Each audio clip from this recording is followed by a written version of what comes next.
Айде, добър ден! Айде, честит понеделник! Живи и здрави! Искам да ви покажа как искам да си живея живота.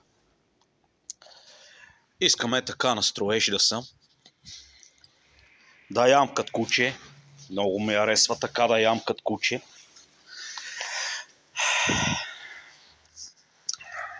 Да имам инструменти с мене, да си бачкам с тях. Ето една врата монтирах, блиндирана монтирах.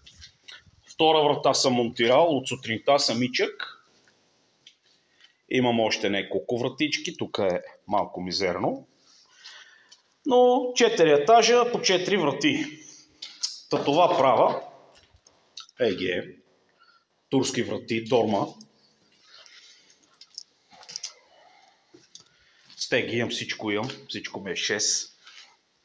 Вратите са хубави.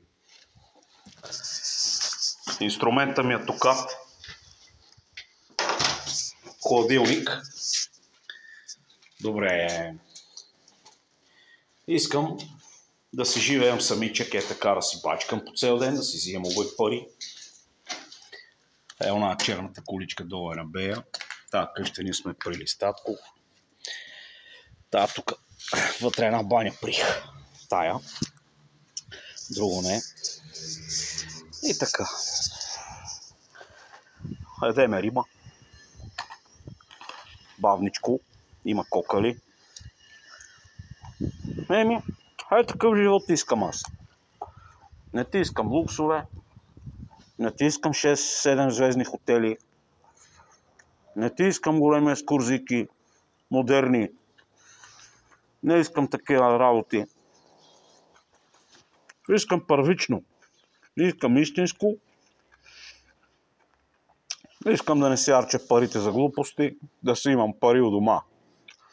Децата да са ми здрави. Друго неща. Приятели да имам да ме уважават. И това е. Даже приятели не ми трябва. Баги в майката. Те не ме уважават, те ме използват копелетата. Ма няма нищо. Важното е, че са мишки. Това е.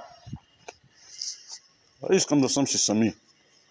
Никой не ще да ми трови така ежедневието. Айде всичко хубаво.